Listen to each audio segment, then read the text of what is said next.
Facebook, Twitter, YouTube, all those good joints. It's Kev from Kevin's Corner, where I try to make some sense out of nonsense. And we don't have a lot of time to waste tonight because we got a lot of stuff to cover. So if you are joining me from wherever, let me know. Let me know you can hear me. Start off by hitting that like button. That lets me know you love Kev. But when you also type in you can hear me, that let me know that we can get the show started. So let me see. I'm waiting until I see somebody, activate the chat. In the meanwhile, I hope your day is going well. What's up, Don? Hola, hola. Yeah, we got a lot of shenanigans going on still. We got some stuff we got to talk about. I was right before the show. I started watching, I guess, maybe an on-phone hearing from this director of who is it? I spilled something on my laptop. Can't have that. The director of Secret Service, and I don't like what I'm hearing. Oh, I think I got one. Maybe. Yeah. It's gnat season, man. They're killing me. But anyway, so now, can y'all hear me? Yeah, but that might have thrown off the trajectory of my show because I didn't like what I was hearing. Yeah, I didn't like it. So if you can hear me, good. Now let's get busy. Oh, that number. Text me. MAGA. All right. Yeah. Like real gorilla. Real gorilla. Real gorilla. There's some kings in the building. Gorillas in here. Gorillas in here. Gorillas in here. Now, if this is your first time joining the show, I do have Kevin's Corner store. You can buy all kind of merch. I just dropped this new Fight, Fight, Fight America First t-shirt right here.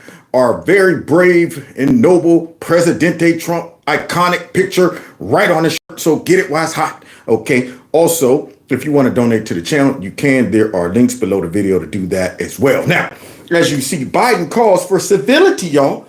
Creepy Sleepy wants some civility. Now, before we get into this, I just can't let it go. I'm sorry. I feel like that old man Chip, the one who was on Talladega Nights when Ricky Bobby and all of them was sitting around a table and he was talking about some, dear Lord, baby Jesus, 8 ounce, with your tiny little balled up fist, still don't know a word, but yet still omnipotent. That right there. Remember Chip? And the boys start acting up. And he was like, I'm sorry, but I just can't hold my tongue. I just can't hold my tongue. See, I got a problem with this whole narrative that took place on Saturday and what they're trying to feed us. I'm not buying it, man. There's more information coming in that's making me say, I don't know. Because y'all ain't giving us the real info. And now the stuff that we are finding out is making me start to say that makes me have even more questions. So let me get this straight. You're telling me that now, instead of putting someone up on the roof of that building, the director of the Secret Service decides to put people inside the building. Yeah, there you go. Put people inside the building, y'all. And the reason she claims that nobody could have been up on top because it was at a slight elevation. There you go. It was a slight elevation and it could have been dangerous. And I'm thinking to myself, see, now when you start coming out and you're giving me some answers that makes me say that's a bunch of shite, it makes me think you're hiding something. When you come out and say, I'm not going to step down, even though the buck stops with me, I got a problem with that.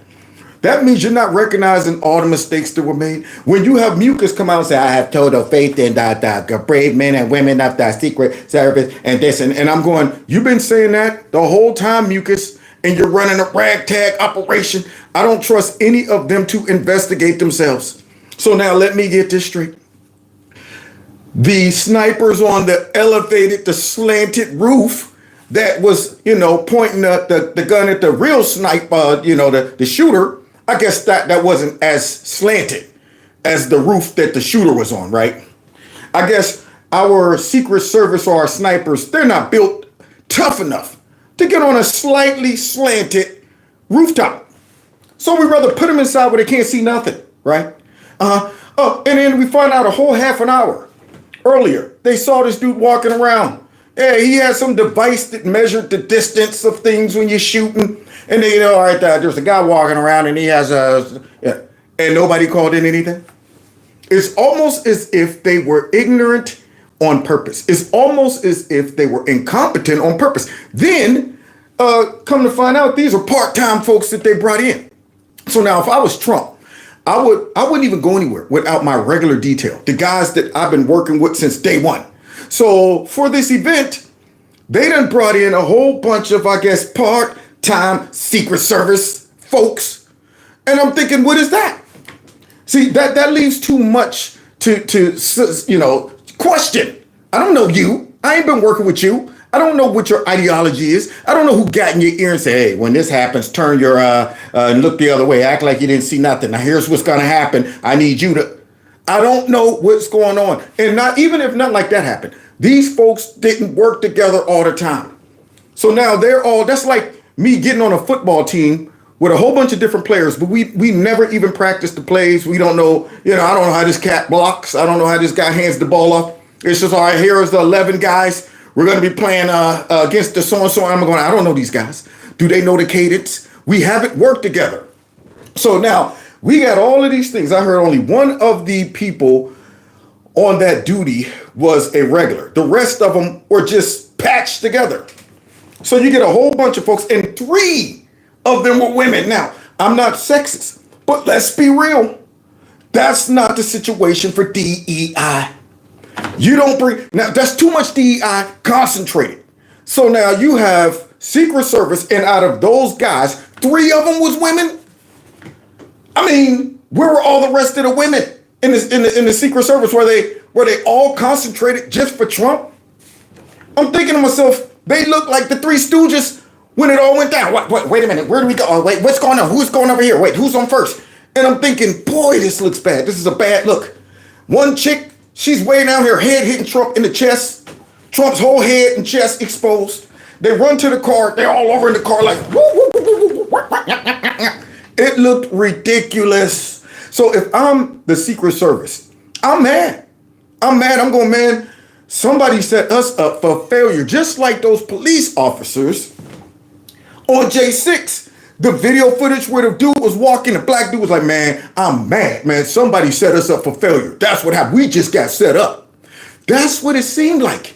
It seemed like that they just got set up. And the fact that the director of Secret Service is not acknowledging that and is not saying, well, man, you know what? I just straight got one person killed, almost got the former president killed and the current front runner killed, and 2 other people shot. Maybe I should show some type of humility and step my butt down, because obviously I'm not qualified. But because my gut tells me they're not really upset about the results. In fact, they probably wish they were different. Nobody's getting disciplined. I mean, with mucus over that department, no, you think that's happening? This guy hasn't fired nobody. And nobody's fired mucus. And see, when you get these type of folks that their names keep popping up in the midst of shenanigans all over the place, now all of a sudden I'm going, wait, who's the director of this? Wait, what? Mucus is involved? Okay, the same mucus that's been lying to us and broke our border on purpose? Wait a minute, this lady right here where all the Secret Service just somehow their messages got deleted and they want us to believe that, oops, it had a little glitch, can't retrieve it. No way to retrieve all their emails. Even though, we got the FBI, we got the best people in the business, but we can't retrieve those emails. All of these coincidences. And I'm starting to think that maybe this was broke on design. It was too broke for me to accept it with my own common sense. And when people come out and start giving me some flim-flam answers and excuses, now it makes my common sense meter start going beep, beep, beep, beep, beep, beep, beep, beep, beep. It's going crazy right now. It is going crazy. So all of these factors, you done came out, you scouted out the building a whole day before. Oh yeah, that's probably pretty much the shot that I would take. And nobody policed it. The guy up top on the building, he had a shot on him, I guess, For whatever reason, there's this controversy about whether he could have took the shot or not. Oh, well, you know, you don't want to just shoot somebody. It could have been a cameraman up there or whatever. What are you doing? What are you doing up there? That's my question. Huh? You shouldn't be a sneaky cameraman. Hey, I mean, I didn't know they had those out there. You want the shot that bad? Were you willing to risk your life by climbing up on top of a building? So none of this makes sense. And I've been watching all day while I'm riding around on that dang going truck. I've been watching video, listening to video after video of people who have been in this business for years. And all of them are saying, hey, man, either there's only two things that could have happened. Either they were very, very incompetent or something sinister took place. And I based on what I've been seeing and based on the temperature and based on how much these people want to keep their power and keep Trump out, I'm going to lean towards the second. Now, this kid, how he got involved, I don't know. I mean, but he was a patsy. Notice they always find folks that's expendable. That kid looked special. He looked like somebody they would have been like, all right, look, you want to be a hero, right? You want to be a hero to your family. Now, just in case you get caught, don't worry. We'll take care of it, okay? We'll come up with some type of excuse or something. We'll get you out of it. Now do that for your country, okay? You're saving democracy. Not knowing it's a one-way mission. And then they go through the usual protocol right after. It was a long gun, a long ranger. This guy right here was a lone wolf. He has no ties to anybody. He has no background, never been on social media. We can't even get to his phone forever. And now we're in it. There's nothing in here. There's nothing in here. Yeah, he did it all by himself. All of this stuff makes my antennas go straight up. Straight up. If I'm Trump, I'm getting some private security. I'm getting private security and I'm having folks taste test all my food. So something don't smell right. And then you get this dirtbag coming out here saying this. Unbelievable. Look, there's no place in America for this kind of violence. It's sick. It's sick. It's one of the reasons why we have to unite this country. We cannot allow for this to be happening. We cannot be like this. We cannot condone this. It's sick to even listen to this dude even say that. That's what's sick about it. I mean, everything in him just oozes evil. That's why I have no mercy for him. That's why I can laugh at him walking off right here looking like Mr. Burns. But yet you're telling me he's fine ergonomically. Look at those hands. Look at those hands. Look at that walk right there. He is walking like the mummy. Why is that man walking like either a mummy or a zombie right there? That's what I want to know. So you're telling me this dude's okay and he's coming out sick? It's sick. No, you look sick. Look at that. And they want us to believe this dude is in good shape. He might not even make it to the election. So guys, the assassination attempt was all Trump's fault, apparently. See, yeah, I knew right after this happened and the way Trump responded and threw that fist up and that photo was snapped. That photo was out before I even got to the crib. And I said to myself, they're in trouble. They're sitting back saying, uh-oh, this right here is iconic. This right here is going to pump everybody up and drag in more folks that might not have supported Trump. We got to come out and spin this. Okay? How are we going to pretend we're taking the moral high ground when Trump is the victim of an attempted assassination? See, he can't out-victimize us. We got to make sure he still remains the villain in our fictional story. So how are we going to spin this? Now, we can't come out too quick. Can't come out too quick and say he deserved it and stuff like that. We can't come out like, man, I wish he would have actually, we can't do that. So we got to kind of pretend that this is a serious situation and the temperature needs to be lowered because we don't want eyeballs looking over at us. Because see, we're really the hot part. Yeah, if you want to look at where the temperature is at, look over on the left and you'll see hot liquid magma all over there. Nothing but hot liquid magma. And yet when something like this happens, they're going, oh, well, now it's time to lower the temperature. That's right. There's no room for political violence. And I'm saying, no, this is an assassination attempt, not political violence. I mean, you guys encouraged a whole bunch of political violence for the last several years where folks was fighting, tearing up stuff, burning down stuff, and some people were actually killed. This was an attempted assassination. You can't even compare this. But what would make someone even think that, hey, you know what? I think this leading candidate is so evil, he's worthy of being assassinated. What could possibly do that? So now we got to find out where the temperature is coming from. You know what I'm saying? You know the game they used to play hot, cold, hot, cold. I think as we get closer to the left, they would be going hot. Oh, you're steaming. Oh, now you're melting. So let's see what Creepy's talking about, y'all, because he says the temperature needs to be lower. Also, George, we have to point out, no matter who the shooter, what the shooter's motives were, no matter who the shooter is, you are going to hear conspiracy theories going forward. And I wonder why. I mean, you got 2 fake impeachments. You got 4 indictments. Everything has failed. And then all of a sudden, you have a 20-year-old who apparently outsmarted the best in the business. A 20-year-old somehow just meandered about looking around. Excuse me, is this building secure right here? I mean, I'm checking. Is it stable? Could you help me push on it a little bit? I want to make sure it's stable when I crawl up on top of it. Sure, yeah, we'll help you out there. Thank you, officer. All right, now, you stay out of trouble there, younger. All right, thanks a lot. What's that device in your hand? Oh, this? Oh, it's nothing. I'm just doing a school science project. All right, now, stay out of mischief. Look at that. Our youth, I tell you. Great. Look at that guy right there. He's a go-getter.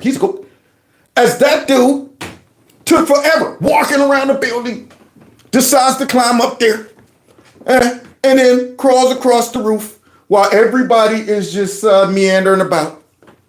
And yet, the people had to become surveillance for the dang on Secret Service. No drones, no cameras, no infrared. It was the people. And yet people were sitting there listening to him like, hey, there's somebody up there. No call in, no radio, no nothing. The dude climbs up there, sees the guy. And I get it. If the guy pointed the gun at you, you probably duck or fell backwards. But on the way down, how about this? Boop. All right, we got a shooter up on top of the roof real quick. Nothing. So now, you get the director coming out talking about, I don't see what the problem is. Yeah, we could have did a little bit better, maybe a little bit better. But for the most part, I'm happy with my work. You got Mucus talking about, I'm satisfied with the Secret Service. And I'm going, how could you be satisfied with that? How could you be satisfied with that when nothing that you guys did led to Trump being saved? Absolutely nothing. You guys can't take credit for nothing. In fact, it's nothing but grace, mercy of God that Trump is not dead. It has nothing to do with your Secret Service, nothing. And yet, and I'm starting to go, wait a minute, you're not busted up enough. Yeah, you're not taking enough blame right about now. I need to see some heads roll. No question about that. But as you point out those statements from J.D. Vance and Vivek Ramaswamy, of course, President Trump and his supporters have contributed to this violent rhetoric. Here we go. That's the first step to try to balance it out and displace the blame. You guys have contributed to this to violent rhetoric.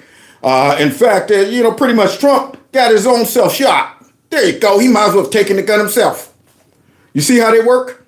They knew that this would be wonderful, as bad as it was. But from a PR standpoint, from a motivational standpoint, an encouragement standpoint, a rallying standpoint, everything that happened that they meant for evil turned out for Trump's good. And they saw it. I'm sure if I was on their side, I'd have been going, crap. Not only did he not get killed, but he turned it into the most iconic picture that I could think of from a president. So now, how are we going to deal with this? We got to start chipping away at it. We can't let him bathe in a little bit of sympathy. We can't allow the people to start saying maybe Trump's not the villain in this. So let's be clear that Trump's rhetoric led to some. So let me get this straight. Trump's rhetoric led to what? As well. Well, absolutely, George. We were just looking back this morning at some of the things that former President Trump had. Yeah. That's the first thing you want to do. That's the first thing you want to do when the president almost gets assassinated.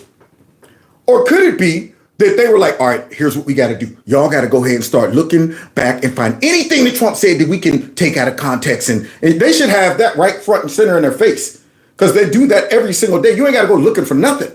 That's all. The whole program is designed around saying, Trump said this, Trump did that. So what are you looking for? But nonetheless, yeah, that's your priority. We just went back and started looking for. That makes me think that that was the goal and objective, to go back and say, oh, crap, Trump, he's looking good. Let's go back, because we know what everybody's going to say. They know they're guilty of this. They know it's their rhetoric that can be blamed for a lot of what we saw happen. Now, I'm not saying it's all to blame, because I honestly think there's no way that 20-year-old would have ever been able to accidentally stumble into a situation like that all by himself. Somebody was like, might have even been like, all right, here's the layout. Let me slide this to you. Right there is a map. You want to go to the back, knock on the door 2 times and say the fat man sleeps alone. And then they'll who knows? But nonetheless, here she goes. Well, yeah, she decided to do this randomly. Or could it be we got to counter the narrative, because we know what's coming. We know all of the folks on the right is going to say, maybe if y'all were running around saying Trump was Hitler, he was a threat to democracy, he's a white nationalist, and ultra MAGA is going to destroy the planet, maybe the young boy wouldn't have been able to be manipulated into trying something like this. So they already knew what was coming, and they went and they said, let's launch a preemptive strike and bring up some garbage that we're going to try to say, Trump also been saying. Said he warned last March of potential death and destruction if he were charged by the Manhattan District Attorney. Okay, see, now once again, they're taking Trump completely out of context. Yeah, that death and destruction. So what he said, people will be upset if they try to put him in jail? Of course.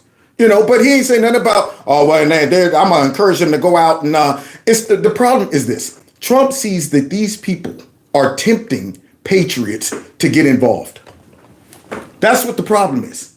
See, they're hoping we come off the bench.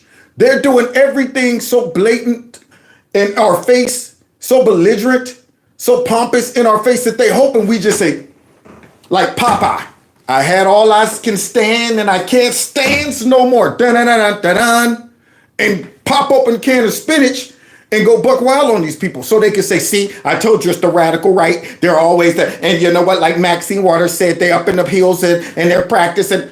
They're hoping.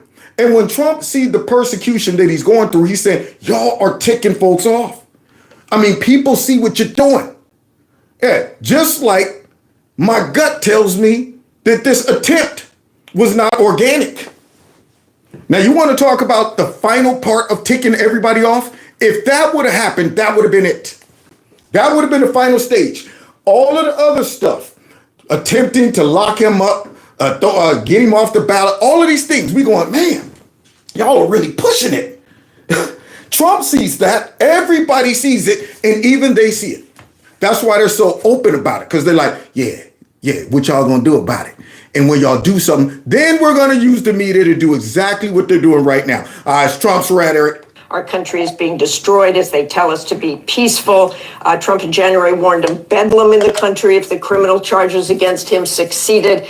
And of course, in March, he said now... Were these all lies? They're saying it's like Trump had no justification to even think these things. Like, these were all legitimate charges and stuff like that. And we were all sitting here, supposed to be like, well, I guess our candidate deserved all of this. So that we're just going to be quiet. We're not going to be upset that this is lawfare. Yeah. Now, even in that, the right doesn't react like that. If anybody should have been running around burning down cities, doing all the stuff that the left does, it's us. We have been the target of all of the lies, the gaslighting, the fake narratives, the accusations, the labels of being radical and far right and extremist. Coming from leaders, not just the people. Those are just the victims, the useful idiots that believe that crap. I'm talking about from leaders that are condemning and labeling half of the country as racist, white nationalists, xenophobes, and potential domestic terrorists.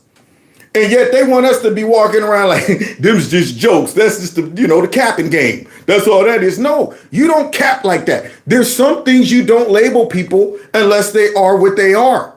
You don't come out and start calling people. It's like when Joe Biden's son, the crackhead, in his phone had his father programmed in there as Pedo Joe. You don't call somebody that unless that's what they are. See, so there's some jokes you're like, hey, man, you went too far. I'm not that. And when you start calling people white nationalists, racists, xenophobes, domestic terrorists, those are not jokes. Those are not just with the cap game. No, you called me a what? A racist, a white. So that's what these folks been doing. All right. I mean, granted, I call liberals dumb. We cap on them. These are things that we cap on them about, but these aren't things that are so malicious that it would invoke somebody to think they're dangerous enough to become violent towards them. Things like that. Most of the time it stops at just, what are you thinking? You guys, man, where's your logic? Where's your brains? Stuff like that. So let's continue. If I don't get elected, it's going to be a bloodbath. Another lie. See, these are the things. When people hear this, she's using that as example, but she knows the context. But she's not letting her audience know. She's doing exactly what led or could have led to this dude thinking this and many others. She knows the context of it. It's been debunked. Folks, even on the left, was saying, man, see, y'all went too far with that one. Come on, y'all went a little too far with the whole bloodbath thing. It's obvious to Trump, but they don't care. So now, instead of lowering the temperature, what does she do? She comes out and she uses something that she knows is not true and throws it out there as an example of Trump's rhetoric. See, this is the stuff that I want to just go buck wild on him. Going to be the least of it. It's going to be a bloodbath for the country. That will be the least of it. He said he was partly joking and that was taken out of context.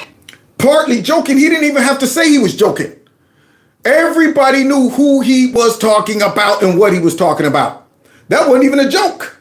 He was talking about Chi, and I ain't got to explain it to y'all. Let's continue. But those are indeed his words. And you have heard it from supporters as well. And supporters are certainly in some parts angry. And let's remember January 6th. And let's remember January 6th. They told me to throw everything but the kitchen sink up here to try to go ahead and make it seem like it wasn't us that encouraged stuff like this. It's Trump too. It's Trump too. And don't forget about January 6th. And don't forget about the bloodbath tape. And don't forget about that there were good people on both sides and all the other lies and stuff that we took out of context. Don't forget about all that stuff we've been saying that got us to this point. Don't forget about all that stuff that we've taken and put our own spin on so that it can get the temperature to the point where folks were mad that Trump didn't get killed. In so many ways for the campaign, January 6th will probably be in the background after yesterday's event. This is a very difficult time for this. And that's the problem. They don't want nothing to trump their bread and butter. January 6th almost ended our democracy. No. Trump almost being assassinated would have ended our democracy. Yeah, so-called democracy. Yeah, it would have ended our republic because folks would have said, that's it. Well, I mean, they took the last key. That was the key piece. We were banking on this, man. We are out ahead the race right now. Trump's looking around at the crowd. He's like, hey, everybody. And then somebody just come out and beep, take his knee out.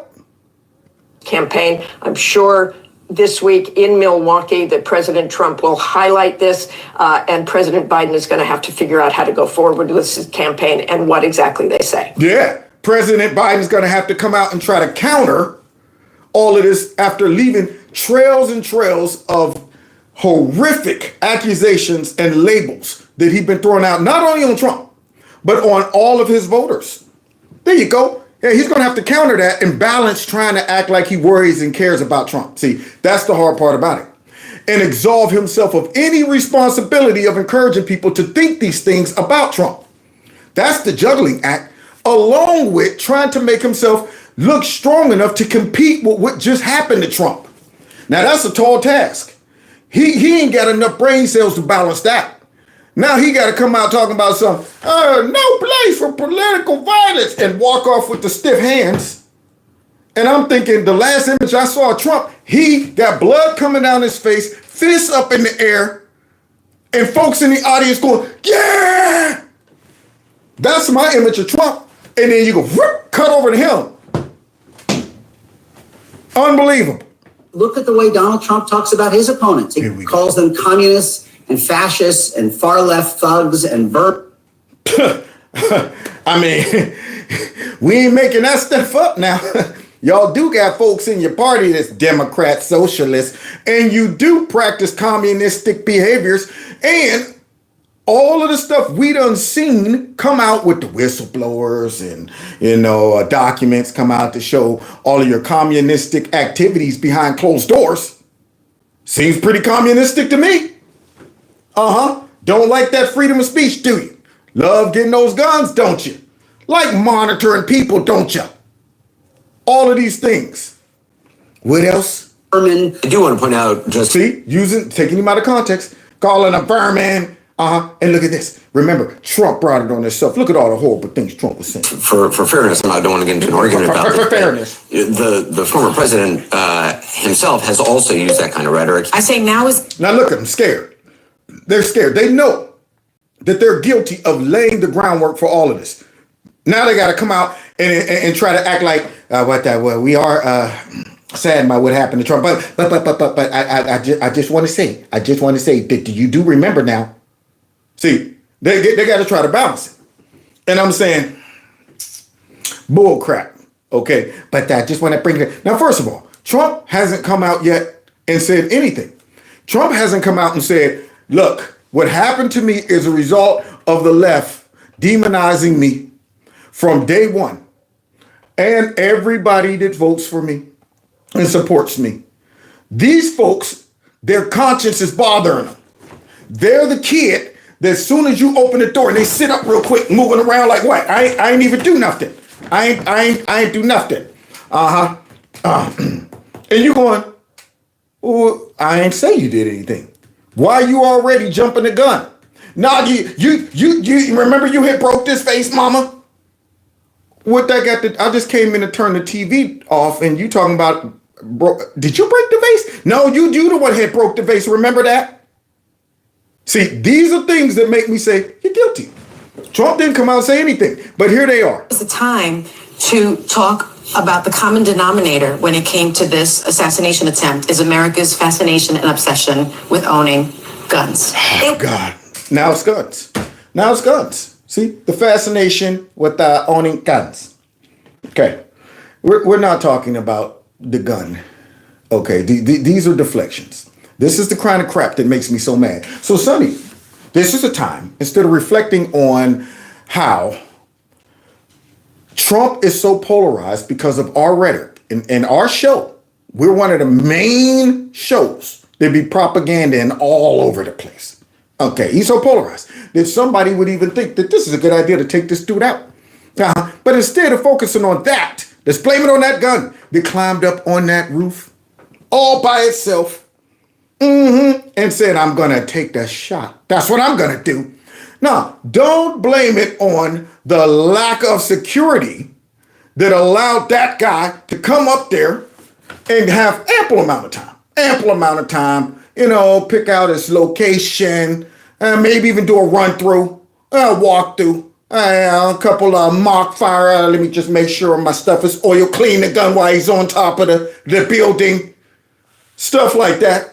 Now, I want to make sure everything's clean and all right, that's good. Okay, let me make a quick phone call before. Hey, what are you guys doing tonight? Let's not blame it on that. Let's blame it on the guns. See, this is communistic behavior. Let's get the guns. Anytime something happens, it's guns. Now, here's the crazy part about it. Our leader got shot, and we aren't calling for gun legislation. That's the crazy part about it. When folks get shot, folks on the right don't say, let's get everybody's guns. We are wise enough to understand that folks, unfortunately, would do stupid stuff, but it would be stupider to disarm everybody else for the stupid people. You got to have something to stop stupid. And Trump is there to stop stupid from the left. So now here she is. That's a good time to look at gun legislation. What else can I use to distract everybody from Trump almost being assassinated? It was, a 20-year-old lone wolf. That's what they would say, wouldn't they? Surely this ain't a conspiracy, is it? No way. 20-year-old lone wolf, nobody else was involved. He came up with this all by himself, y'all. All by himself. Maybe he has some skill sets that we didn't know about. Now, do you think that the FBI, the DOJ, the Homeland Security, and this lady who was Miss Cheatham or whatever her name is, do you think they're going to tell us who this man might have coordinated this with? They're going to say, oh, he did it all by himself. You think they're going to be honest on this investigation? You think they're going to be like, oh, you know what? Here's his phone. You guys can look at it, even though we probably wiped everything first. Nothing suspicious. Y'all want us to believe this dude pulled this off. First of all, I would be embarrassed as the Secret Service. I would rather a conspiracy to do this just for our reputation.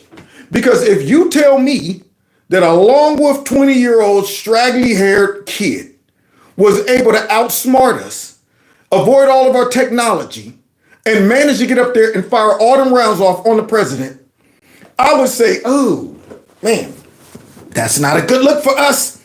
It would sound better if you say it was coordinated by a whole bunch of different people and the folks just made it and you know what, they opened up the gate, they saw it. At least there's a legitimate reason and an excuse.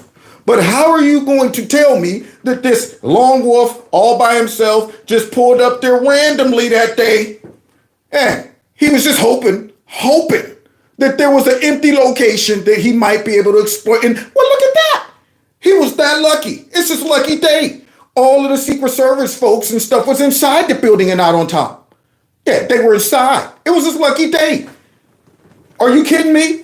But of course, I'm thinking like the villain and the hero. If I'm the villain, do I want anybody to start looking outside of that kid? Nope. I knew if I was the villain and I used that useful idiot to do something like this, you think I'm gonna leave that loose end out there? I don't care what we told him to put him up to that mess. All right, you're gonna be a hero. You're going down in infamy. Trust me, we're gonna make plaques of you and this and that. Soon as he fired off them rounds, his fate was sealed. So we'll never know if it was a conspiracy. But you want us to think that our FBI, the upstanding FBI and all of them, is gonna be very transparent. The ones that come up to the Capitol and say, ongoing investigation, we can't disclose, as you can see, it's an ongoing investigation, that we can't answer that. You think they're going to be honest with us?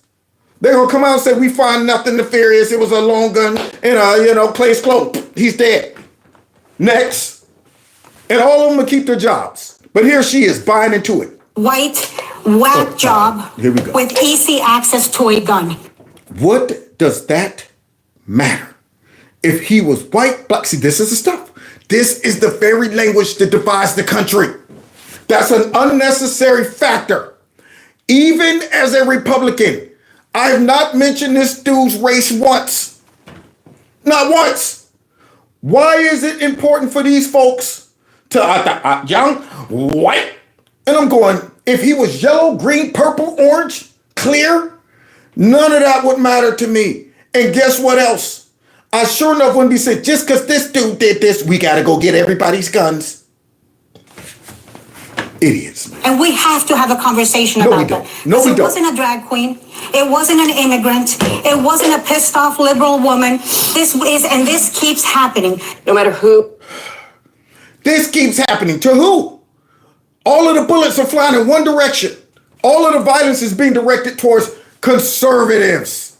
How many folks was hit in the face because they were Trump supporters? How many Trump hats were snatched off people's heads? Maybe they forgot about the one dude who was just shot in an alley where there's a, hey, yo, here's one over here, Trump supporter, bang. Stuff like that. It just keeps happening. To who? Go find me all the video footage of conservatives attacking liberals. Who the shooter, what the shooter's motives were, no matter who the shooter is, you are going to hear conspiracy theories going forward. Absolutely. When stuff don't add up. And considering we've been right about every conspiracy since day one. And then you get folks wobbling out to the mic talking about, I don't see what the problem is. We are very proud of the men and brave men after they did their job. No, they didn't. They failed at their job. The only reason Trump is alive is because of God. That is it. And you're talking about something. There's got to be a lot of conspiracies. Yes. If you don't come out and you're not transparent, if you don't fire some folks, yes. If y'all give us more, garbage and gobbledygook and all of this stuff and belittle our intelligence, that's only going to raise our suspicion even more. We don't trust them anymore. See, that's what they don't realize. They have blew through the benefit of the doubt. No more trust for them. Bye-bye. Bye-bye trust. Bye-bye benefit of the doubt for the CIA, FBI, DOJ. No more benefit of the doubt. All gone. Exhausted. All of it. And here she is. There's got to be conspiracies. The shooter, he was a registered Republican. He also donated $15 to Act Blue in 2021, which is an odd thing, but he was a Republican. Which is an odd thing. Yeah. I don't think it's an odd thing. I mean, the dude was only 20. And it's like he had 15 years to really develop his political ideology.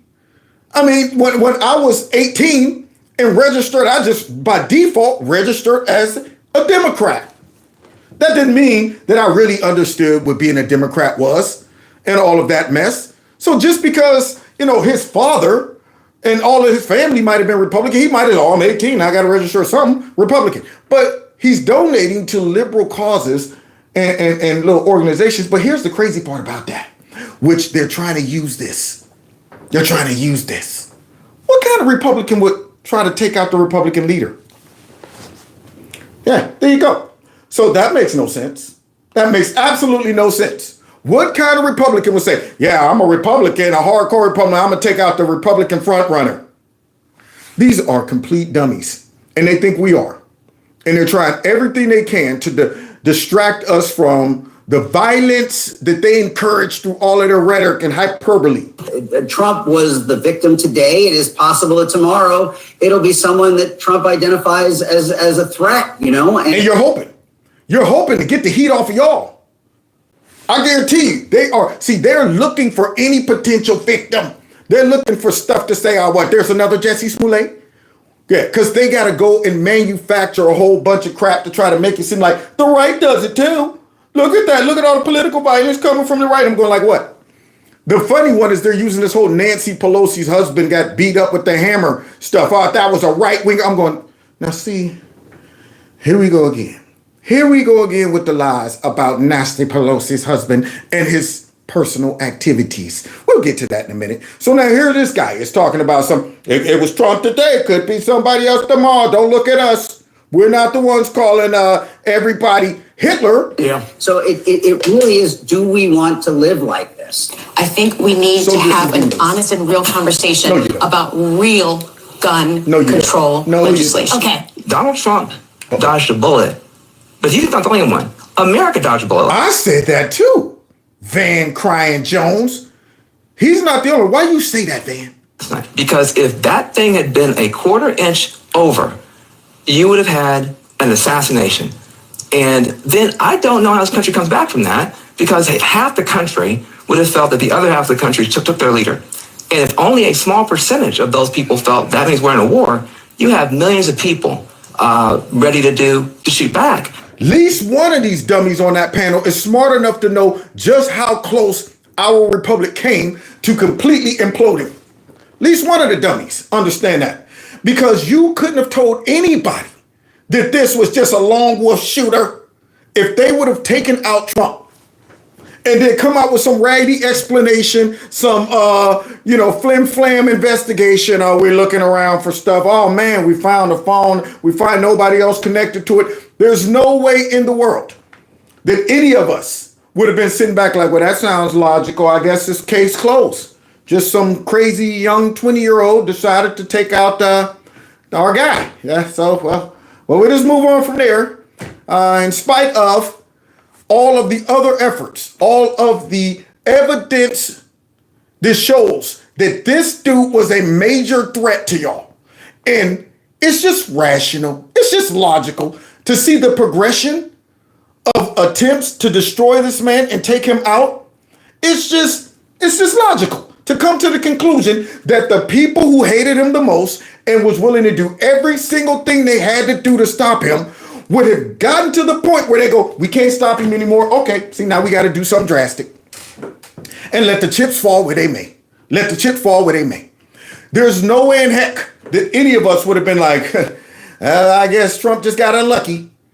There's no way. We would have all been like, they took him out. And even right now, I'm still saying, I don't think that was organic. You can't tell me that 20-year-old just gave everybody the slip. It just was very, very convenient. A lot of things had to fall in place perfectly to allow this dude that much time to take those shots undetected by the folks that should have been detecting him. Yeah, it's crazy. Isn't that funny? The folks that's paid to find and see people doing stuff like that, they're funny. But yet all of us folks walking around the building, drinking and having a good time. Hey, who's that guy up there? Hey, buddy, what are you doing up? Oh, shoot, is that a gun? Hey, there's a guy up there with all of that. Dude he wasn't even that discreet. One time he got almost all the way up. I'm sitting there like, what? Nobody sees that human up there? And yet, I tell you, Trump is rhetoric, and you may be proud enough, and there's going to be conspiracies out there. Darn right. We could also see him say what I believe was fight. That was his first instinct. Yeah. And this is a country divided. We saw the violence yesterday, the horrific violence yesterday, and we've seen it in places. And we've also seen this morning, we've heard President Trump say he wants the country to come together, to be united, but others are directly pointing the finger at President Biden with, of course, no evidence that... No evidence! Now wait, no evidence of what? He incited this or... Oh, that he incited it? Oh, we got plenty of evidence. We're going to have to show some of that evidence. Yeah. We have a right to point the finger. Our guy got shot. Yeah, your guy's brain just failed on his own. Y'all were trying to make our guy's brain fall. So your guy goes out there all the time. Trump and his ultra-MAGA, Trump is right now, just trying to existential threaten this, all of this, and that guy, and you're talking about there's no evidence, See, this is the stuff. You're once again back to trying to lie to us to our face. You're trying to gaslight us. You're trying to make us think that there's no evidence that Biden has encouraged any of this stuff. Everything he said about Trump was true. It was valid. It's legit. Or had anything to do with this. Look, reading their script. Go out there and read this.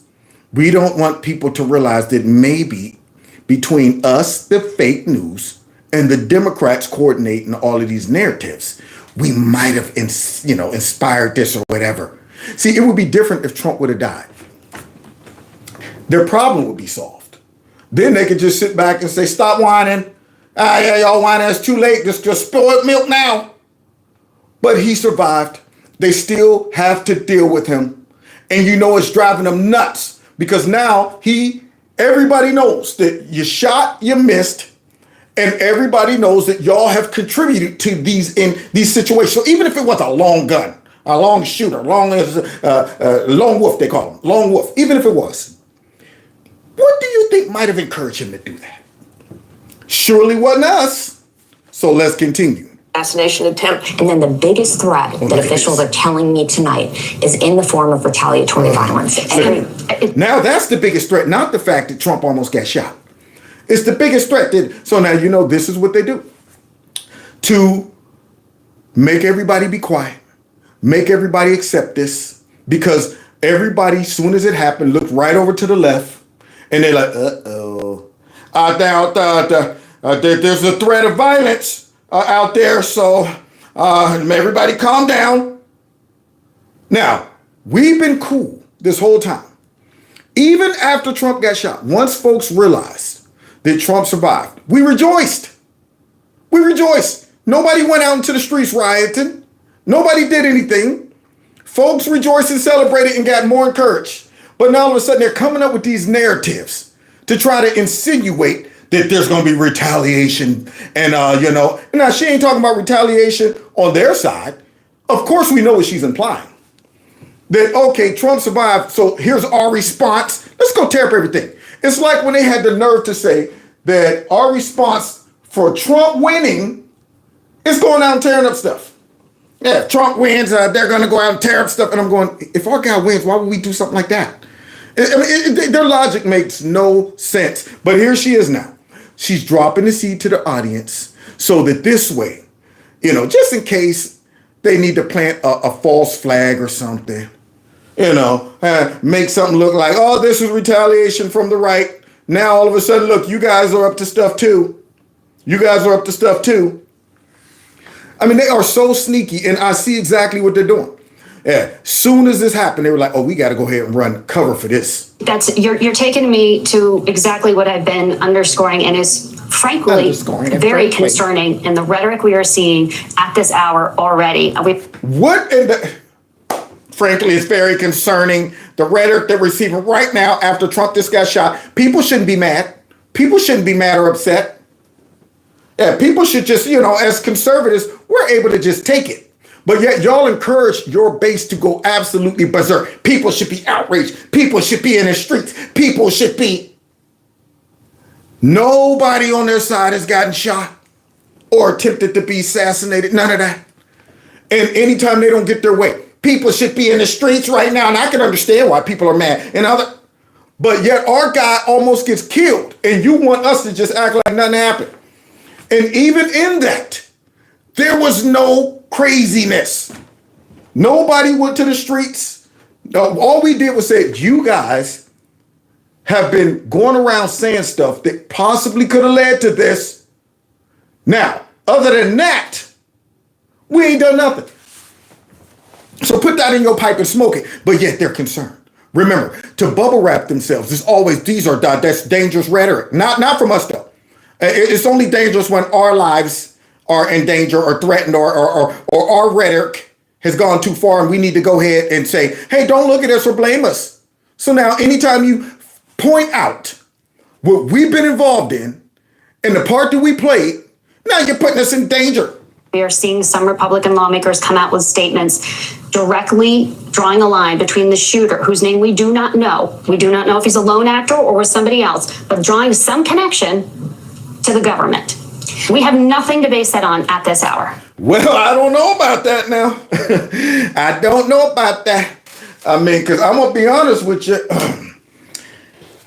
Right after it happened, the reason I felt pretty confident that once the shooting stopped, now understand guys, I didn't have to see where the shots came from. The fact that the shots stopped, I knew whoever was shooting was dead.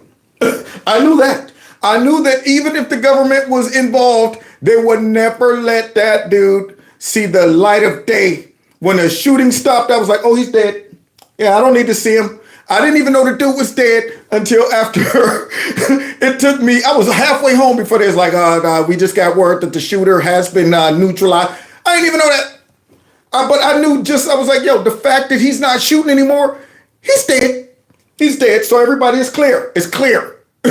He's dead, But here's the crazy part about that. That guy shouldn't have never been able to get them rounds off. The reason I did not even think that this was a rifle is because my first thought was there is no way in the world that someone would be shooting at the president with a long gun. I couldn't believe my first thought was, okay, obviously either these are firecrackers or somebody walked up in this funky joint and managed to smuggle in a pistol and got close enough to take some shots from the ground. Because you're not telling me with all of the surveillance, all of the scopes and stuff like that, somebody, and then when it was even worse when I found out he got up on an elevated platform. I'm thinking, how in the world, when I heard, oh, he was outside the perimeter, I'm like, well, did he just drive up, like, out the window, take a couple shots? How in the world could anybody get posted up and take time enough to even get that close with a long gun? Unless there was a serious breach in security. But yet you're talking about they're already pointing the finger at the government. And I'm going, the government been doing crap like this for a long time. Long time. And I ain't talking about just with Trump. Don't make me go back to Kennedy and all of that. Talking about some dang going, pointing the finger at the government already. I'm going, well, how did this dude even get in there? At this hour, leading officials within the U.S. government still don't know what transpired. And it is frankly unpatriotic at this moment to be stoking the flames when we know that we are sitting on a cauldron of tensions. Now, do you know how quick they would have said it was right-wingers if this would have happened to Creepy Sleepy? It's obvious this is an attack by the right wing. You know what? They would have jumped all over that. We know that tensions were already high before this incident, and the counterterrorism officials and Homeland Security officials that I've spoken to in the last few hours are deeply concerned that this event will be used as a rallying cry to launch attacks against individuals associated with the Biden campaign. Oh, God. Nobody wants to mess with them. Nobody's going after Creepy. They're destroying themselves. That's why, if I had to guess, if y'all did want to eliminate somebody, that's enough to encourage y'all to try it. Because your squad is self-destructing. Nobody wants to mess with them funky dudes. You know, they might retaliate against them. For what? Nobody wants to beat up a corpse. There she is. That's what they're saying. Now, if tensions were so high, why would you have less security? If tensions were so high, why would you deny Trump his request, or at least the Secret Service's request, for more agents? Why would you put in some temps, whole bunch of temps, and 3 women? 1 maybe. But you concentrated all the women on Trump's detail. 3.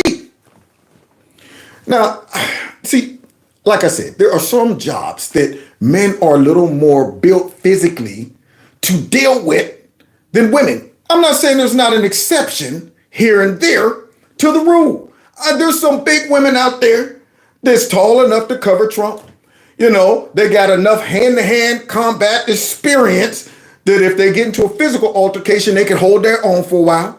And they probably got enough training with the gun to hold it down. But the average, those 3 women that I saw, I think I could get in the ring with all 3 of them and come out on top. If it was a knuckle to knuckle, I think I could get in there and come out on top. So I'm looking at that and I'm saying, y'all put 3 of them. Y'all didn't even balance it out. 1 woman to maybe 4 or 5 dudes, 3 women. And they just gave such a bad appearance. All of them was sitting there on this. Oh, let me get my glasses. Wait a minute. Hold on. Wait. Okay, wait. Oh, shoot. Where? Everybody. Okay, fix my ponytail. Where are we going here? What? Jump on the side of the car. And I'm going, bad representation. That's not a good look. And then you get the director talking about 30% more women. That's our goal and agenda. I thought the goal and agenda was to protect the freaking president. Unbelievable. And lead to broader domestic distress. So right now, the goals are to investigate. Look at that. Yeah. Unfortunately, you know, Trump had to, you know, he's leaning on her, but she's like 2 feet shorter than he is. Incident, both the perpetrator and the security failures, as well as to try to tamp down any tensions that may arise coming out of it. Now, in this country, there is a First Amendment. And what we're seeing on Twitter, while it is First Amendment protected activity, I will say again, is unpatriotic in the sense that we know. Well, what we're seeing on Twitter is unpatriotic and Now, what's funny about that is what I saw on Twitter and on TikTok is a lot of people saying, I can't believe Trump is alive. I wish he would have. Yeah, that's what I saw. Nobody's talking about that. Oh, but this kind of rhetoric has a nexus to violence. We saw that on January 6th. We saw that in the attack against Nancy Pelosi. That's right. Let's go back to the bread and butter. Yeah, we saw it on January 6th just because Trump said, I think they stole the election. That right there encouraged violence. His husband. And Nancy Pelosi's husband, who she lied about. A right-winger came in and had attacked Paul in his underwear and all of this stuff. And then we found out that Paul obviously let this dude in the house. I mean, he seemed pretty comfortable with this guy. Opened the door while they're both holding a hammer in his drawers, talking about nothing. What's going on in here? Nothing. And yet we're supposed to think that was a conservative in there attacking Nancy Pelosi's husband. Paul had been known to be involved in some shenanigans, some extracurricular activities. So now let's continue. Multiple other instances. The rhetoric around him over the last few weeks that if he wins an election, our country will end, our democracy will end, it's the last election we'll ever have. These things have consequences. They do. Okay? I don't know what the motivations of the shooter are. I don't know any of the details. But I know the rhetoric around Trump has grown extreme. You mentioned some other violence. You didn't mention the Supreme Court. Oh. Attempted murder of a Supreme Court justice. Yeah. Because see, if you want to play whataboutism, the real attempts to actually hurt or kill someone have all been directed towards conservatives. I honestly, now maybe there is, but I, off the top of my head, in the last, say, at least 15 years, I have not heard about no folks on the right saying we're going to go out and either attack a left-wing Democrat or some liberals. Or the congressional baseball game where Steve Scalise was nearly murdered, one a conservative, the other a Republican. But we have people in this country who are dedicated to telling half the country that if Donald Trump wins an election, the country will end, the Constitution will go away, and so on and so forth. What I want to hear from all elected officials is this kind of hyperbolic extremism has consequences that must end. Yes, we're all shocked, and yes, political violence has no place. Where does it come from? It's got to stop. But we're also... Here come Wolf Blitzer. So watch this. But also hearing from Trump very, very strong statements of condemnation of Biden, the worst president, the most dangerous. That right there makes folks want to go out and shoot him. The worst president. Dangerous president and all of that. He's speaking very, very strongly against President Biden. Who's in the hospital? Well, we do this as an assassination. Slap you with that, Wolf. I agree with you. You say calm things down. I agree. Both sides should calm things down. This moment is, if we, what other wake up call could there be for everybody in this country right now? I am mortified. I mean, this will live on forever. These pictures we're seeing today will be in the history books of our children and our grandchildren. I mean, we're living through a historical moment, and we have to recognize it for what it is, and we have to change. You have to cool the rhetoric on both sides. You have to put the rhetoric on both sides. Had to slide that in before they go. Have to change. Because it's really dangerous, and it foments what we've just seen over the past couple hours. No, it doesn't. No, it doesn't. We're not out there climbing up on top of roofs, taking shots at people. Conservatives aren't out there doing that. Yeah, you don't see us out there screaming up at the sky, talking about if this guy gets in. When Creepy won, we did not react like the left did when Trump won, because we didn't really believe that, oh my God, we're about to implode overnight. And this guy's we knew it was going to be bad. And it was. But we handled it with grace. We handled it civilly, in spite of all of the crap we've had to put up with these people. And yet, they wanted us to shut our mouths when they shoot our guy. Unreal. So, and it's a really, really scary situation. You want to add a point there? No, I think you just said it, Wolf. Scott, your point is so well taken that the escalation of rhetoric is something that if you just look back in history, it doesn't take a lot to dig and find that people take cues from not just leaders, but from people around them. And when violence happens, sometimes things are uncorked, and it is important for... They're doing everything they can right now to spin that, to try to balance it out. And, well, let me find the words. When people around others, sometimes things happen, and people start to think about stuff, and then sometimes they have bad thoughts, and then just making it up as you go. Trying to make it sound like it's deep and meaningful and make sense. Trying to figure out how can we balance this out because this is looking bad on our side. Yeah, we can't top what happened to Trump. We can't. We can't bring up J6 no more and say, well, look at that. People died on J6. Who? See, they always bring that up. Who died on J6? Stop lying about the cops. A conservative. That's what happened. That's who died on J6. A conservative. Shot by the police. Yeah, so they can't bring that up. So now here they are about that J6, and I'm going, what about that? Another conservative died during the rally. Yeah, Trump got shot, but somebody else died. And I thought, we can't keep doing this. Leaders across the board, as we are seeing today, to tamp things down. You guys are Well, look at this.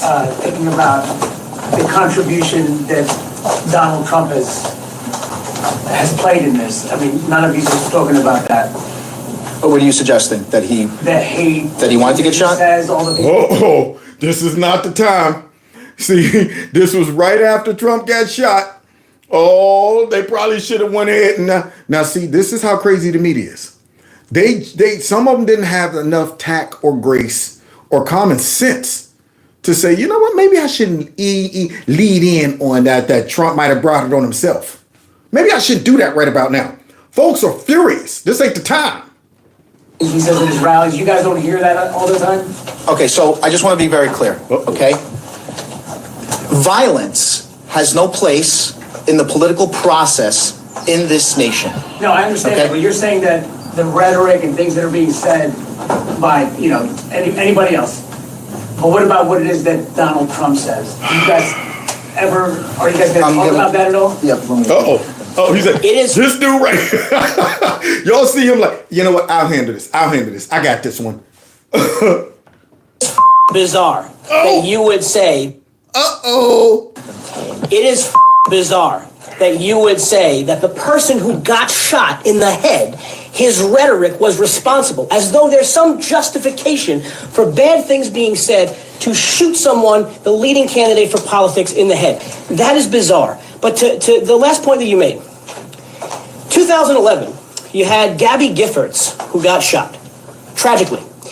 And the media, and I'm not sure if Channel 7 did or any other network, but the media, by and large, put together a fact pattern that a woman from Alaska who had a PAC in Washington, who some staffer put bullseyes on a map saying these are the districts we're going to target, was responsible. The leading newspaper of record, the New York Times, editorialized. It was just... Now you see how the left tries to connect the right to anything. So somebody put dots on the map, and I thought that's the reason why this woman was targeted, because somebody put dots on the map. So it's the right. They have no problem playing that game. Anything that we say, anything that we do, they will try to fit that in to say the only reason this happened is because of our rhetoric. That's the game that they play. In court.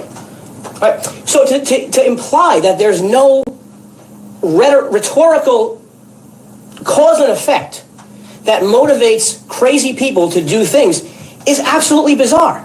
I woke up this morning to the Staten Island Advance with a bizarre headline today, 6 a.m. We got to get those Trump MAGA thugs or gangsters. That was today's newspaper of the Staten Island Advance.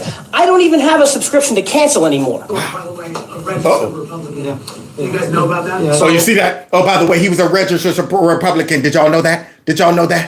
That justifies him doing it. I don't know who you are, so I just like to, before I ask you a question, what's your name? Daniel. Daniel, from where? From NBC. And sir, where are you from? So you're the dummy from NBC? Okay. So you want to talk about the fact the guy may be a Republican, or at least registered to the Republican Party, which anybody in this country is free to do. I didn't ask that question. That's fine, but you did suggest, and you're talking about rhetoric. So are you saying that it's not okay for us to denounce violence? Are you saying that we should wait until we know what's going on? Everybody on the planet knows that you have MSNBC, the New York Times, Rachel Maddow, The View, you have Maxine Waters. Oh, let's get in their faces. You have this going on every day. And you dare to say to us, shouldn't we wait? No, we shouldn't wait. Right now is the time to say that we need to cool things down. Word. We don't have to wait for your permission. We don't have to wait for anybody's permission, regardless of this young man's motivation. What he did was wrong. He tried to assassinate a president of the United States. And you stand there and say, well, maybe I should wait. Maybe it's okay. Are you saying the fact that he was registered to the Republican Party absolves him of everything? Absolves all of the media, of all of the coverage they've done for the last 10 years? Absolutely not. That is a pathetic question, and I think you guys should be ashamed. I mean, I don't know you personally, but it's pathetic that you would even suggest that he's a Republican, therefore everything is okay. When you have social media, you have control of the media, you talk about the laptop, you talk about Russian collusion, all of that we have to forget, because maybe this guy was registered or is registered to the Republican Party. You should be ashamed of yourself. I don't think what he's saying is that. I think what they're saying is... No, that's what you're saying. When he says, they did it. Yeah, they did it. They did it. You don't know that. It's what I'm saying. It's what I'm saying. Listen, I take all these DEI classes, right? And in the DEI classes, they say that it's not what the question is. It's how the person who perceives the question takes it. That's how I take it. Look at this one. Look at this one. Yeah, I guess this guy thought he was going to pull this one off.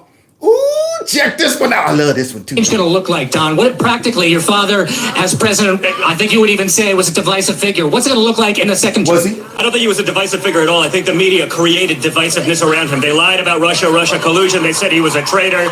They went after him in every which way possible.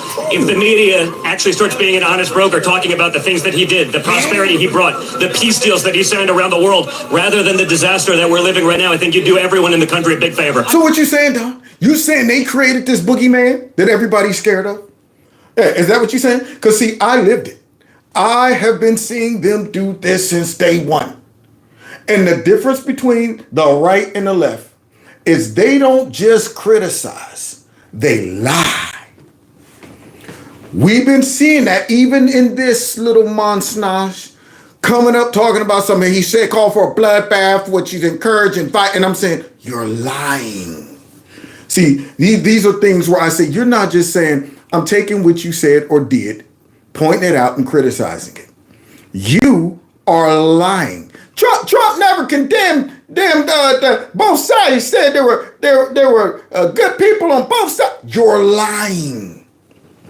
Yeah, what do you think somebody's going to think when you say this man compared folks that aren't white nationalists and said they're just the same as white nationalists? I mean, they're both good, right? What do you think people are going to think? They come up with full-blown lies, not criticisms. We sit back and say, yeah, Joe did say that. Joe did do this. This is his record. They say, Trump, he never condemned the white nationalists, the Ku Klux Klan. These are all lies. I know immigration's important to him. I covered the family separation crisis closely. Will we continue to see policies like separating 5,000 children deliberately from their parents? You mean the Obama administration? You know they didn't do that, sir. See? There it is. Hey, lies. You know they didn't do that, sir. Obama's immigration agency separated children from their families too. How many times we got to go over this? You would think they would know this. We all know their lies. That's the crazy part about it. But yeah, you know they didn't do that, sir. Sure. Will there be a second family separation policy? It's MSDNC, so I expect nothing less from you clowns. Even today, even 48 hours later, you couldn't wait. You couldn't wait with your lies and with your nonsense. So just get out of here. Scram! Scram! That's how it's done. That is how it's done. Get out of my face, you fake behind news. Couldn't wait. Right back to the lies. Right back to the shenanigans. Right back to convincing these people that if Trump gets in, he's going to be ripping. Now, imagine if people are thinking this. If you're creating the image in people's head that this man is so evil, that's what he wants. He wants to rip these babies from their parents. Yeah, he gets excited about it. He's like, when I get back in, I want babies ripped from their parents. There you go. See, that's how simplistic they paint the picture of Trump to their audience. And they don't even mention that all them cages were built by the Obama administration. Lies. They don't even mention under the Obama administration, they were separating kids from their parents too. They just make it seem like this is all being birthed out of the mind of this evil dictator, Donald Trump. So now here we go, y'all. What could make someone want to assassinate the president? That's my question. I mean, you just don't wake up one day and say, I think this would be a cool thing to do. If he's that evil, according to the left, then why would somebody want to do that? So let's see if we can get to I want to speak to you tonight about the need for us to lower the temperature in our politics. It's creepy. To remember, while we may disagree, we are not enemies. We're neighbors. We're friends. Co-workers, citizens. Don't look at me and all my rhetoric right now. I got to pretend that I'm sympathetic and empathetic towards Trump. Okay? So remember, don't remember me sitting up there with the devil background talking about ultramagna. Oh, don't remember that. And most importantly, we are fellow Americans. We must stand together. Yesterday's shooting at Donald Trump's rally in Pennsylvania calls on all of us to take a step back, take stock of where we are, how we go forward from here. Thankfully, former Trump is not seriously injured. Former Trump!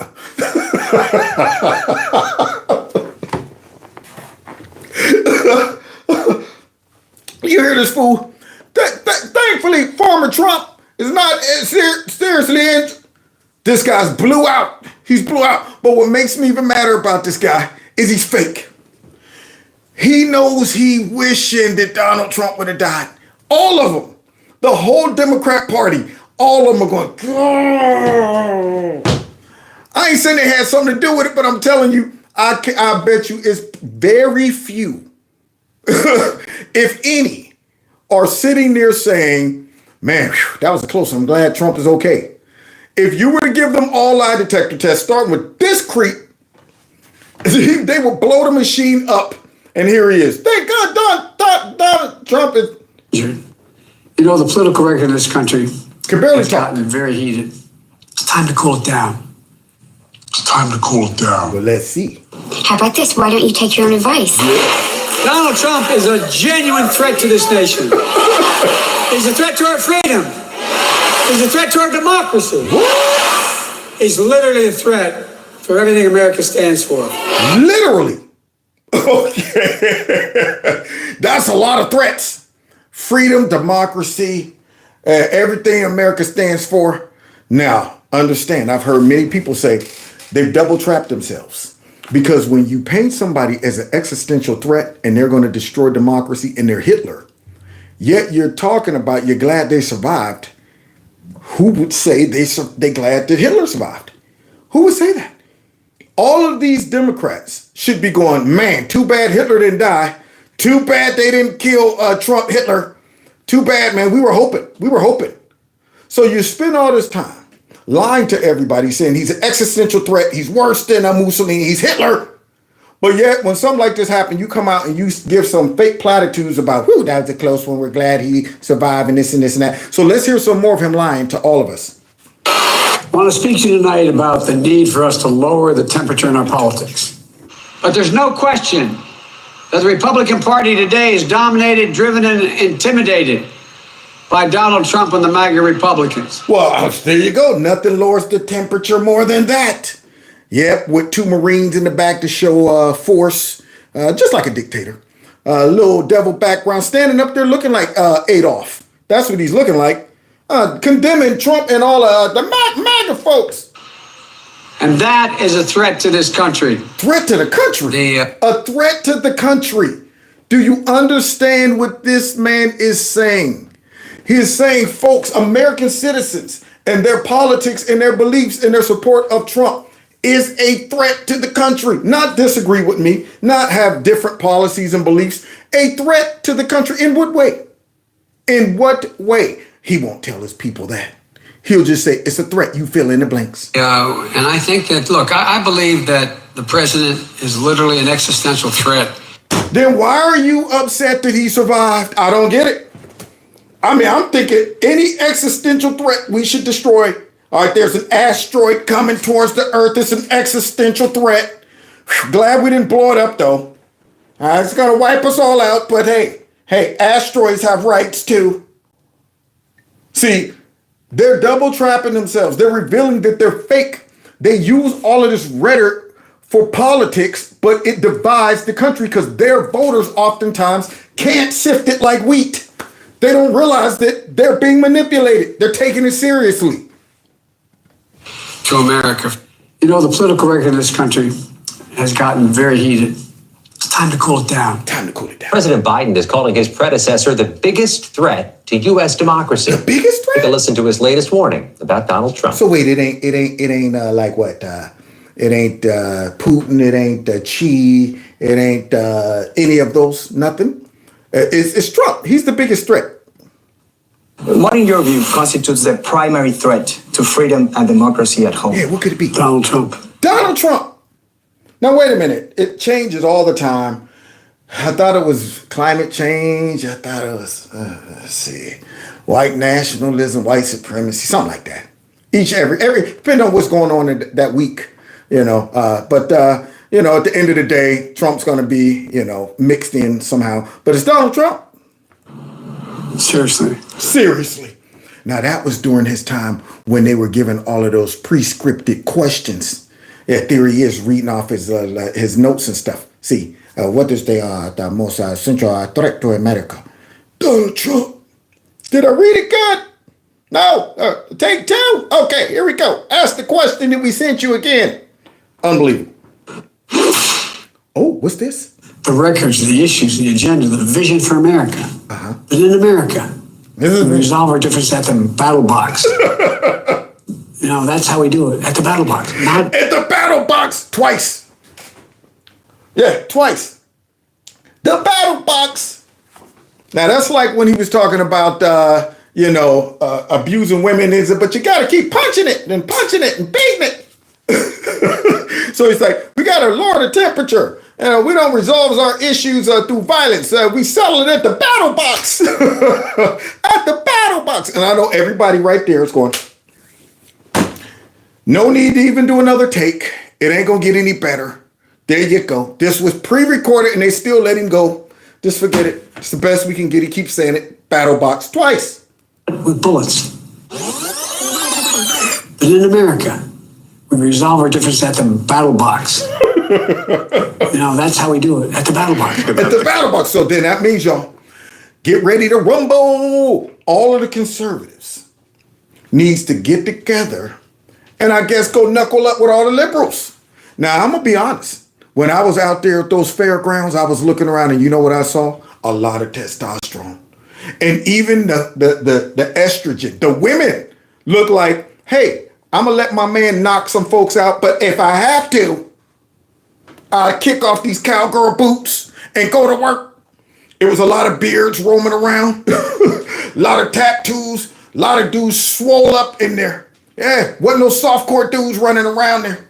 And I'm thinking, y'all don't want to go to the battle box. You don't want to do that. You better settle it at the ballot box, not the battle box. The battle box. Conversation this has started, and it's really about language, what we say out loud and the consequences of those. You called your opponent an existential threat on a call a week ago. You said it's time to put Trump in the bullseye. Ooh. There's some dispute about the context, but I think you appreciate. Now look at that. Now you knew this was coming up. Now the crazy part is I'm not even going crazy over that right there. You know, I mean, it's the left that would take something like that and be like, he meant it literally. But I'm going to play their game. Why not? Yeah. You said Trump's going to be in the bullseye. That's inciting violence. You put his life in danger. And then look what had happened. Look what had happened. You're the one that's responsible. We need to open up an investigation. An investigation. What's the date that happened? It was July, 12th maybe? July 12th, something like that. Instead of J6, now we got July 12th. Yeah, we need an investigation. Where's Jack Smith? Where's Jack Smith? I didn't say crosshairs. I was talking about focus. I didn't say crosshairs. He didn't say crosshairs either. He said the bullseye. What are you talking about, some crosshairs? Look, the truth of the matter was, what I guess I was talking about at the time was, there was very little focus on Trump's agenda. Yeah, the term was bullseye. What? That's what the word I said? I thought I said crosshairs. Oh, wait. No, I said that. Did you say crosshairs? Who said crosshairs? Where'd I get that from? This guy is done. Done. It was a mistake to use the word. I didn't say crosshairs. I meant bullseye. I meant focus on him. Focus on what he's doing. Focus on July 13th. His policies. Focus on the number of lies he told in the debate. Focus. I mean, there's. Yeah, word games. They played word games with Sarah Palin. They blamed her for that shooting. A whole range of things. Look, I'm not the guy that said. Look. A whole range of words. Look, what I was meant to say, and then you know what? And I meant to focus, and you know what? The bullseye and Trump. And look, I'm not the guy that said. What is he trying to say? I want to be a dictator on day one. I'm not the guy that. See, here we go. Misleading. Now here he goes right back to inflaming things. See, and they always talk about that we need to tone down that rhetoric, guys. Getting too. It's all coming from them. Right now, you're seeing where the heat's coming from. You want to find out what's hot? Go right over to the left. You're seeing it. So now, I'm not the one that said I'm going to be a dictator on day one. Refuse to accept the outcome of the election. And just stop right there. I'm not the one that said I'm going to refuse the outcome of the election. Trump said if it's fair and free, I'll accept it. See, these are the things that lead to that. He's misleading his simple-minded voters. So now they're walking away thinking Trump said I'm going to be a dictator on day one and beyond. And beyond. And he wasn't even joking. He wasn't joking. He was dead serious, according to Biden. Then Trump said, you know what? I don't care what the results is. I don't care what the circumstances are. I ain't accepting the results of the election. And left it right there. What else? I'm not the guy who said that one accept the outcome of this election automatically. Automatically. Not going to accept the outcome of the election automatically. Just straight line. Right here again. This is the stuff that makes these folks go, yeah, Trump's a dictator. Look, he never accepted the results. This guy's doing it right here.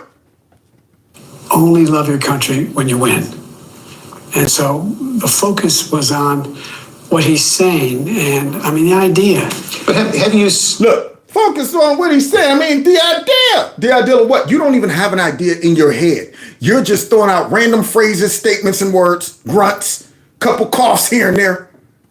Just taking a step back and done a little soul searching on things that you may have said that could incite people who are not veterans. Like what? I don't remember what I even ate a few minutes ago. I don't remember any words. This man didn't even remember. I never said a bullseye. Wait, no, what did I did say bullseye. Did I say bullseye? Well, uh-oh, here we go. I don't think, look. How do you talk about the threat to democracy, which is real? Oh, but wait a minute. The threat to democracy, which is real. Going right back to doing what he just said, we need to tone it down. The temperature is hot. But let me go right back to Trump being a threat to democracy. The president says things like he says. Do you just not say anything because it may incite somebody? Look, I'm not engaged in that rhetoric. I do not engage in that rhetoric. Now, you know what we got to do, y'all. Now, my opponent is engaged in that rhetoric. He talks about to be a bloodbath if he loses. See? See? Do you see what I'm saying? I mean, these folks are trash. That's why I know when he came out and said that the temperature is too high. We got to come together. We're brothers and sisters and this and that. And I'm saying now you're going right back to saying Trump said a bloodbath is coming because they have nothing else. You understand, if they're not demonizing Trump, what are they going to say? If Trump gets too much empathy and sympathy, if he's able to not be criticized and demonized and lied on by these people, then how else are they going to try to win an election? All they have is fear. All they have is lying on their opponents and saying their opponents are the devil. They're going to do this, that, and this and that. Because if they actually had to compete up and up with like policies and stuff like that, they can't do that. So if you can't criticize Trump and lie on Trump like they've been doing, they have nothing else. So by default, he goes right back to it. Look, he said bloodbath and this and that. Talking about how he's going to forgive all those, actually, can't even say it. I guess suspend the sentences of all those who were arrested and sentenced to go to jail because of what happened in the Capitol. I'm not out there making fun of, like, when remember the picture of Donald Trump when Nancy Pelosi's husband was. Notice they're all saying the same stuff. Somebody sent them a couple things to say, if anybody asks you about our rhetoric, say Trump said these things. It's like they all just said it, right? The media said it. They all bring up Nancy Pelosi's husband. They all bring up the bloodbath thing. They all bring up, I mean, you would think they're coordinating with the Democrats in the White House. Was it with the hammer going, talking about, joking about it? You know, the political record in this country has gotten very heated. It's time to cool it down. Time to cool it down. Well. Is it acceptable that you have still not heard, at least publicly, from the Secret Service director? Oh, I've heard from him. Oh, I heard from him. Now, do you think Biden really heard from him? Oh, I heard from him. Who is it again? If I was this dude, I'd have said, what's his name again? What's his name again? Because you just said, oh, I heard from him. He has no idea who this person is right here. Man, I would have embarrassed him right there on the spot. Maybe she identifies as a he or something like that. But here, oh, I heard from him, knowing that he hasn't heard anything from them. But have you heard from her publicly? Publicly, I've sat down in a situation room downstairs. The Secret Service, the FBI, the national security agencies, the Homeland Security, all the major elements. The view is that Trump and the MAGA Republican agenda is a threat to democracy. So how do you get that message across? Yeah, without lying. Bringing the temperature down. How's that phrasing going to be replaced? Is it going to be replaced? Well, look, what I can say is this. We have our differences, and it's okay to have our differences. And it is okay to speak to someone's record, to speak to someone's character. That is the difference. Come on, work it out. That is important to be able to do, to show, right, what the American people, what you're all about. We're just going to continue to denounce violence. It is important to do that, forcefully be against violence. Political violence has no place in America. It should not be. Same talking points. Political violence have no place in America. It should not be. It does not have a place here. The president's going to continue to be very, very forceful about that. But we have a difference of agenda. That is the truth. Well, guys, because I got such an early morning get up, I got a text message saying we got to hurry up and be at work super early tomorrow. We got a big fat day. I'm tempted to go ahead and let's just get a quick sample of this real quick before we go. 24 hours later. You know, Donald Trump, I think, as I said from the beginning when I ran in 2020, that he's a real danger to the country. So 48 hours later, totally forgot about that. We got to bring the temperature down. What happened? He went right back to the thermostat. Turned it up. Thermostat. Turned it right back up. For democracy.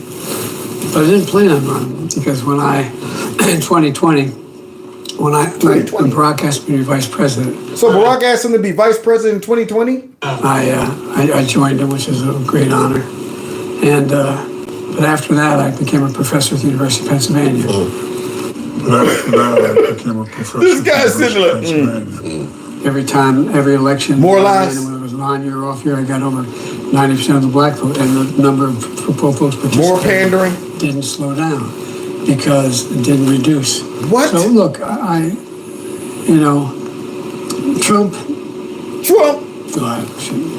What the hell is going on? What was that?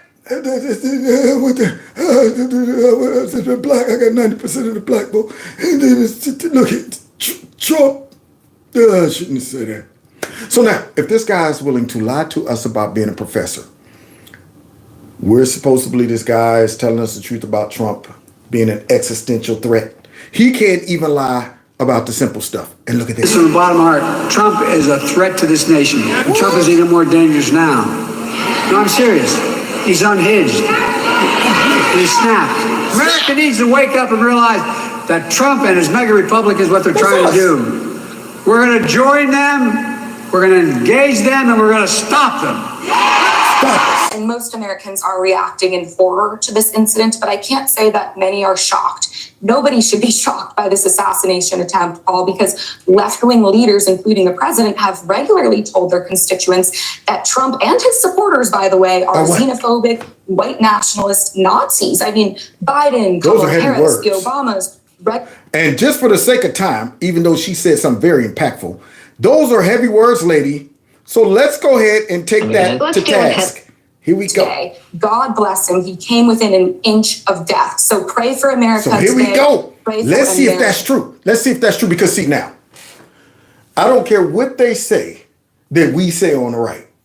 When you start using this word and this title, you're telling me that people aren't going to say, well, y'all went straight to the top with the accusation. Y'all calling this man what? So obviously he's worthy of being taken out. Of course, Trump is a Nazi time again. Let's deal with Hitler, okay? I don't think it's hyperbolic to say that. I mean, that is Mussolini, Hitler-like language. Trump's affinity for Hitler was always covered under an umbrella of his stupidity. Echoing Hitler's words. Listen to this. Well, Hitler was duly elected. Echoing the hateful rhetoric of Adolf Hitler. It echoes Hitler. That's the kind of language Hitler used in Mein Kampf. Well, look at that. Got a picture of him and everything. Of everything. Look at that right there. Now, I mean, surely no young 20-year-old that is impressionable, sitting there listening to y'all call Trump Hitler and says he's a dictator and is going to take over the whole country. Maybe he's thinking, maybe I should do him a favor. Maybe I could be the person that if I was to go back in time, what would I have done at the moment if I'd have known Hitler would have grew up and did what he did? I mean, I would have taken him out. This is my moment. This is my moment to take out Hitler. I'm thinking, if this guy's Hitler, nobody should weep. You should be able to come out and justify this kid doing what he did, right, Democrats? As y'all all come out and say, yeah, there's no place for political violence in America. We are so happy that Donald Trump lived and all that. We need to tone down the rhetoric. Did I say that? Did I read it correctly? No? Okay, let me try it again. Okay, there is no place in America for political violence. As y'all come out and do that, but yet got to look your audience in the face and say, yeah, we did say he was an existential threat and he was Hitler. But leave Hitler alone. See, makes no sense. People should be calling him out right now and say, so wait, if he's Hitler, then why are y'all saying that you're happy he didn't, get killed? About vermin and Hitler and Mussolini. That's a horrifying clip. That's a fascist clip. Just going full on Hitler. Hitler's Germany. We just need to say, for the record, that the term vermin was really effectively used by Adolf Hitler. Echo dictators like Hitler. With language evoking authoritarian figures like Adolf Hitler. Donald Trump parroted the autocratic language of Adolf Hitler. Wow, Trump's been Hitlerized, y'all. They are Hitlerizing him. You hear all these Hitlers thrown in there. Hitler. The word for that week was Hitler. About the brilliance of Hitler's generals. Correct. They asked me would I like to debate this gentleman. And I said no. I said if we were in high school, I'd take him behind the gym and beat the hell out of him. Oh, well, look at that. Where are the folks on the right with Joe's head like that? Anybody? Nobody's doing stuff like that? Don't even know why there aren't uprisings all over the country.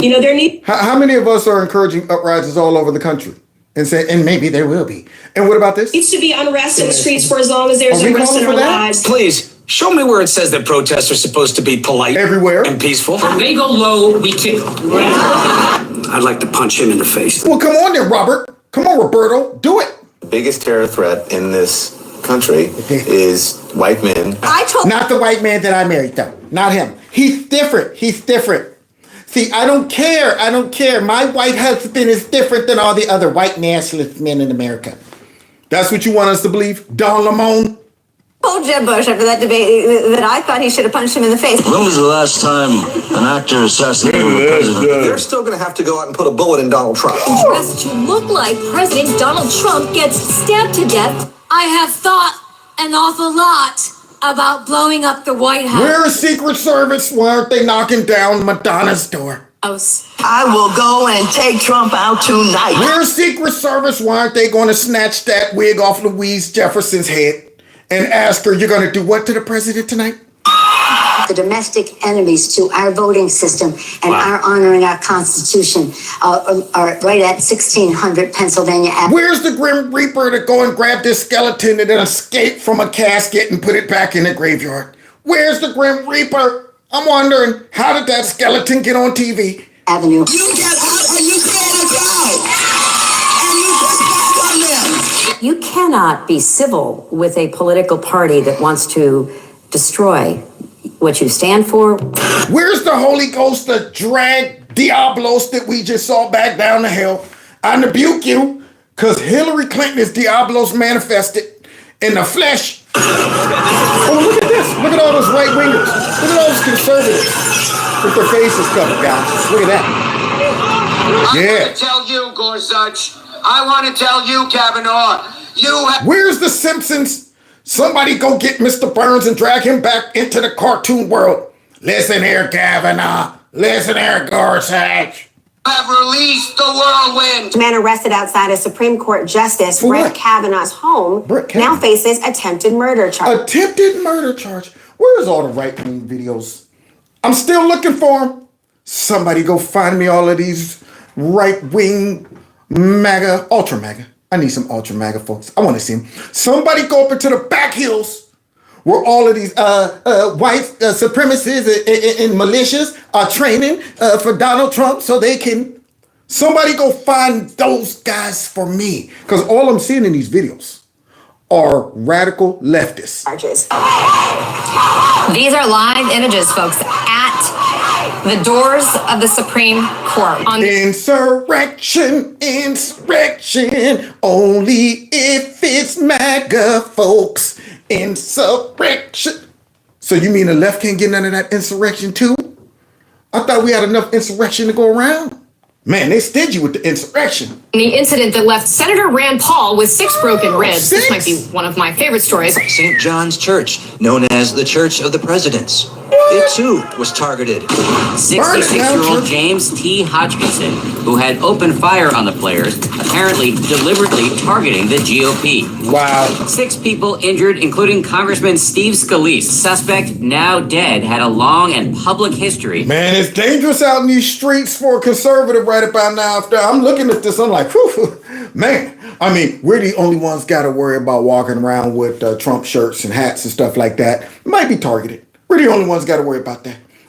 Yeah. See, I ride past, I see Black Lives Matter signs all over the place. I don't stop my car and get out and run up in their yards and snatch them. I don't do that stuff. Yeah, I don't snatch shirts off of people and hats off of folks. I don't do that. None of us do. We ain't got time for that. So let's continue. Look at this. Of anti-Trump and anti-Republican rhetoric. I think Trump has a great deal of responsibility here. Yeah. Donald Trump and the MAGA Republicans represented extremism that threatens the very foundations of our republic. If reelected, he will be a dictator on day one. Well, I would be scared. I mean, if so-called leaders that are very irresponsible with their rhetoric is telling us that if reelected, Trump will be dictator on day one, which blows my mind because nobody stops to even think about that rationally. People are actually repeating this garbage coming out of these folks' mouths. It's shameful and unbelievable that I hear regular humans. See, I mean, I know what the game they're playing. But when I hear regular humans, did you hear what Trump said? He's going to be a dictator on day one. And I'm going, you believe that? Now I see how folks might end up climbing up on top of roofs and stuff when they believe in garbage like this. MAGA Republicans do not respect the Constitution. And I will, quote, terminate the United States Constitution. Authoritarianism and totalitarianism. A person who's telling them, I'm going to be a dictator. Well, see, this is the stuff. They all know Trump was joking. They all know it. And yet they're out there saying it and leaving it right there and making them think that he's absolutely said it and that's exactly what he means. So oh God, what burns me up is the fact that they disrespect people that watch them and believe in them so much to where they're like, man, we're going to tell these people that this guy's bold enough and stupid enough to be going on TV and telling everybody, hey, I'm going to be straight up with y'all. I'm about to be a straight up dictator. Wait until I get up in that mug. Now go out and vote for me. Nobody stops on their side to think about how crazy and ridiculous that sounds. They take that for face value. And these are the people who know that they take it for face value. So they say it. And then when stuff like this happens, now all of a sudden, the rhetoric needs to calm down on both ends. We don't go out there and say stupid crap like that, to our people, because we all know it. We're not impressionable like that for some reason. It's almost like we're immune to stupidity and propaganda. But they come straight out there and tell their people, Trump has said it. He said it. Y'all didn't hear him say he's going to be a dictator on day one. He did. Oh, we got to stop this dude. Everything's in jeopardy. Hitler was duly elected. That's right. Autocracy and dictatorship. The dehumanizing rhetoric of Adolf Hitler. Who I got to vote for to keep Hitler out the White House. To keep Hitler out the White House, y'all. If I'm a liberal, I'm getting mighty mad. That's right. I got my man bun on. And I'm saying that white nationalist, fascist Hitler got to go. That's what I'm doing. I'm putting on my open-toe sandals right about now. And I'm getting my tie-dye shirt. I'm getting in my Prius. And I'm finding some ultra MAGA people to harass and yell at and say, you know what, you're a fascist for supporting this white nationalist. Did you know he's going to be Hitler? Did you know that? I'm getting rid of all the bass in my voice, getting my liberal on. You ain't never got your liberal on? Yeah, I'm about to get my liberal on. Listening to these people, folks that get their liberal on. There has never been an individual who is a greater threat to our republic than Donald Trump. He's an existential threat. Can barely say it's an existential threat to democracy. I own it all. I am a dictator. Like acts committed by a dictator, or even says he will be one. I mean, that is Nazi imagery. He's a dictatorial, authoritarian tendencies. He wants to build camps for millions of people. Oh, God. But yet they on TV talk about that. There's Trump does say bad things. Look, now, you ain't got to show us the montage of us saying stuff like that. Look, just trust us. It's equal. It's equal. No, it's not. People need to see this montage. There's nothing equal. These people are out here saying this man's about to build concentration camps. I mean, it's ridiculous. He will be a dictator on day one. The term vermin was really effectively used by Adolf Hitler and by Mussolini. Things that we see happening today is a sort of a sleepwalking into to what? Dictatorship. Right into dictatorship. Now here I am. I'm the person that got my liberal on. I'm trusting these people. Why would they lie to us? No bass in my voice. Why would they lie to us about this fascist, white nationalist, xenophobe, homophobe that's going to take our rights? You know what? Someone has to stop them. That's where this comes from. Someone has to stop them. And I wonder who could that be?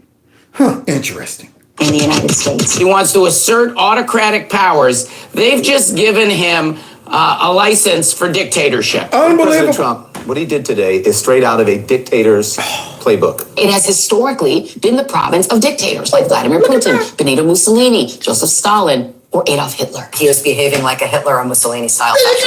Donald Trump is a great threat to our democracy. Yeah, well, Donald Trump is a great threat to our democracy. Not me, not nasty, no. I'm not a threat to your democracy, no. So now, here's Nasty out there. I bet you she's the one sent all those talking points. Make sure you bring up my corrupt, nasty, stinking, perverted husband, Paul. And when you are equalizing the rhetoric between that white nationalist Donald Trump and my husband. Yeah, she probably sent all those talking points straight over to the media. Now, Trump does say some bad things, like remember he brought up Paul with the hammer, who deserved that hammer. What were you doing in there, Paul? And what kind of shenanigans was going on in there? It didn't go down like you said it did. We synced the video. Let's continue. He could be violent, that he would connect himself to violent people, and that he figured he was above the law. I just heard a couple weeks ago, even I played the clips on my show, where they were talking about Trump literally assassinating, having folks that he didn't like, just taking out back and kill. Taken out back and killed. He literally, at this point, could take any of his enemies right out back and have them hung or possibly just shot, executed, no trial, nothing. I mean, when this guy gets in his office, he's going to... And I'm sitting there listening to these people going, did you just say Trump was just going to start killing folks once he get in office? And yet they're trying to say, oh, now he does have some rhetoric, hyperbole on both sides. They're liars. If there is ever any reason for saying, which there is, I don't care what these people say, there's no justification for making somebody do something. At the end of the day, crazy is responsible for that. But if the person is crazy prior to listening to all of this, now you just ignited the crazy. You stuck a wick in the crazy and said, Donald Trump believes that he should be the ruler, the dictator of the United States of America. Trump and the extreme MAGA Republicans quote a clear and present danger to our democracy. This is just a warning to you Trumpers. Be careful. Walk lightly. And for those of you who are soldiers, make them pay. Oh, wow. Now look at all of that. That right there, that's not Biden inflaming things. Remember, he just said a little bit ago, I don't be doing what Trump does. Look at him in it. Y'all heard all of that? That's just, understand, guys.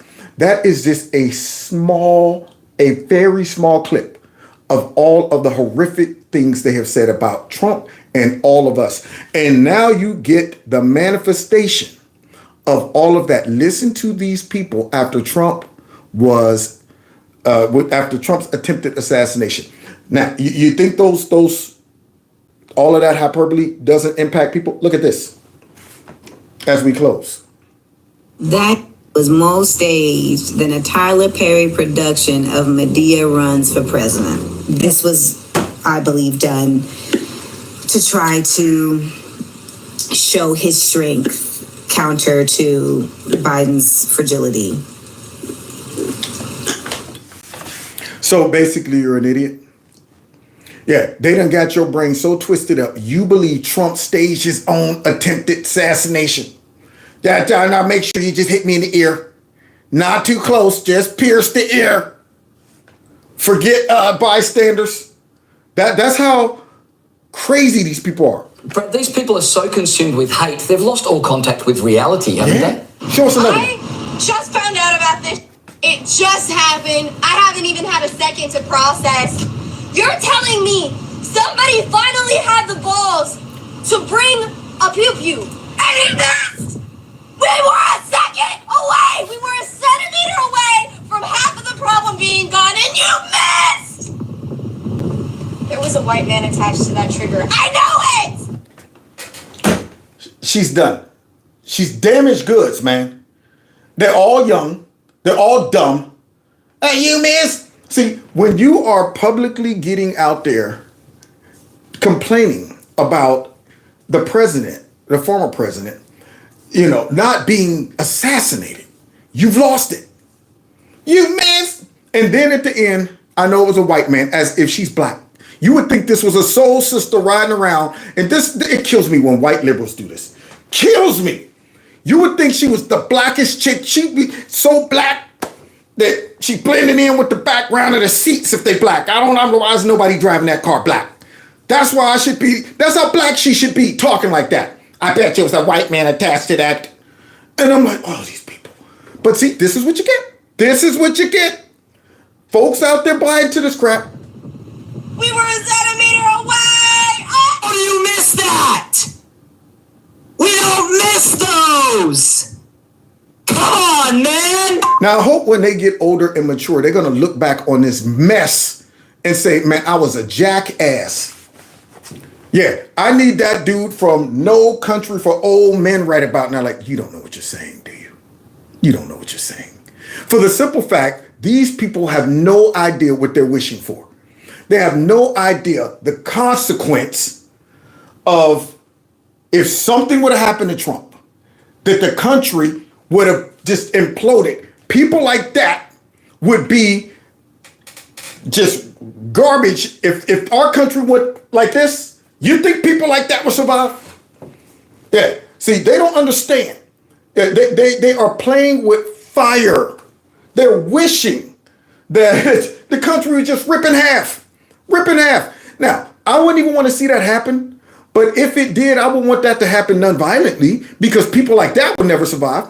They wouldn't survive if we did it peacefully. If we said, you know what, you guys take the whole left side of the country, we'll take the right side of the country and see what happens. Their whole side would implode. Take all of these people who have no brains, who are stupid, and out here saying crap like that. Take them all. You can have them. Up there talking, how do you miss? If I was his dad, I would bust in and embarrass him right there on TikTok. Man, I heard you in here talking about Trump should have got it. And whoop him in front of all of his friends. No, don't turn the camera off. No, I want your friends to see this. I didn't raise you like that. Cut your hair. You ain't. Give him the business. We don't miss those! One shot at greatness to be mentioned in the history books! And you missed the shot! All for clicks.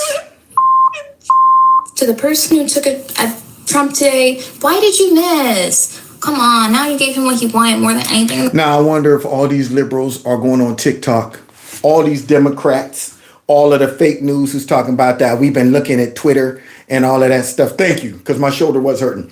We've been looking at Twitter all day. Twitter, I have people on there suggesting that, this was all Go on TikTok, go on Twitter, and look at the results of your rhetoric. You think these people have came to these conclusions and these beliefs on their own? This is the result of all of the propaganda that the left has been indoctrinating them with, to the point where they are wishing death on a man. We're intention. We're losing this election. I just really hope that the shooter is white. I hope that the shooter is white, because even if the shooter is white and some hyper leftist with manifestos and all kinds he needs some bass in his voice. Come on, some bass in his voice. Ain't got no bass in his voice. Come on. Oh, the bass done left. I hope that the shooter is white. I just hope that the shooter is. He needs some bass. Stuff. At least they're white. John Wilkes Booth, if you can hear us, if you are with us. Look at all of them. They all look weird. John Wilkes Booth, if you're listening, please. This is what the Democrat Party is made up of. Look at this. Get this straight, dumbass! You have a rebuke. loaded shotgun, but you chose to use Marilyn Manson. We're not even sending our best to f***ing assassinate. Liberals. Because what the hell was that? Lee Harvey Oswald would never be. Liberals. John Wilkes Booth would never. Now, these are all Biden voters, y'all. So you can get with this or you can get with that. You can get with Trump standing there with his fists out with blood on his face after getting shot, or you can get with creepy sleepy. No room for violence. Wait, what did I say? There's no room. I'll take Trump and his ultraman. You know what? White nationalism, bloodbath. You can get with that, and you can hang out with these folks. This is my voting block. These are the people that I share common values with. These are the people right here I vote with. Surely they have enough brains to vote properly. Surely they're looking at the same party we're looking at and coming to the same conclusion. If you are coming to the same conclusions about the Democrat Party as these people, you got to question some things. Today was this close to being the best day ever. Also, the person that at Trump at his rally was exercising that right that all of those Republicans were fighting for. So, can you really blame him? Hey, Trump got shot at. Trump got shot at. So, did he? Oh, yeah, he lived. Huh. Yeah, and what's worse is this actually is kind of funny when right it here. happened. What do you mean he looked cool when it happened? He unfortunately looked very cool when it happened. He did look cool. How do you look cool getting shot at? Well, what did he do? Pop right back up with blood streaming down his face, pumping a fist in the air, shouting USA, USA, USA until a crowd of thousands joined in? That's exactly what he did. Oh. Yeah. But yeah, that's really cool. I know. Crap. We're gonna lose the election, huh? You sure are. You sure are. There you go. You're gonna lose this election. That's exactly what's going to happen. Yeah, when you got a president that responds like that versus one that comes out talking about the temperature needs to calm down at the battle box. That's what we want to do. And beat you at the battle box. Big time. It is pretty cool because this was the moment Donald Trump knew he'd won the election with that warrior-like strength image, blood on his cheek as he survived an assassination attempt. This is the campaign's turning point, summed up in a matter of minutes. Word. Look at this. On the way out, one more for the road. And look at the people. Look at my man right here. There it is, y'all. I love it. My boy was like, you know what? Whoever think they're trying to take out President Trump, I'm flipping him the bird on the way out. I noticed that dude in that clip, man. I was like, oh, the guy got to get his shout. The guy with the bird got to get his shout out. So as Trump went out with the fist, that dude let all the haters know it's the bird, it's the bird, it's the bird, it's the bird, it's the bird, bird, it's the bird, it's the bird. He gave him the bird on the way out. That right there inspired the whole crowd. They flipped out over that, man. So there you have it, guys. The left, they don't know what to do with this. They got a broke down candidate that can barely talk. They have an opponent that have overcome every obstacle they've thrown at him. And then gave the most iconic response to an attempted assassination I've ever could even imagine. Ever imagine. And they're in trouble. They're in trouble. So, of course, I think at this point, many of them are already surrendering and saying, all right, guys, I think it's over. They're not even trying to swap Biden out at this point, I guess. They're just going to go down with the ship. And they should. I hope they get themselves slaughtered. And I watch them take that. They'll take my words. I thought he's talking about slaughtering all of the Democrats. I'm talking about at the polls. Slaughtered. I hope they get slaughtered.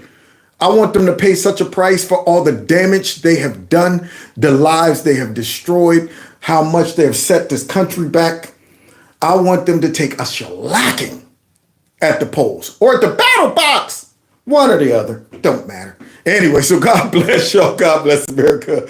We will be back maybe tomorrow, depending on how much they work me. If they already texting me talking about some, man, it's going to be a rough one tomorrow, man. Can you come in early? I'm like, whoa, how rough is it going to be?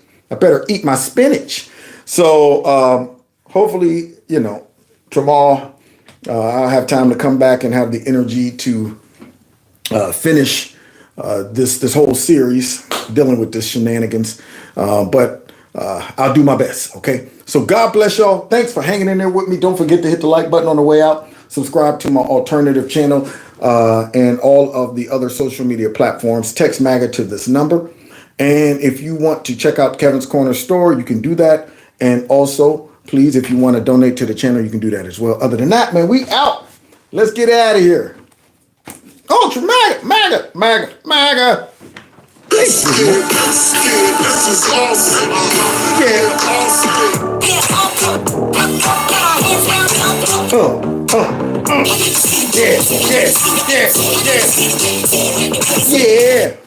Yeah.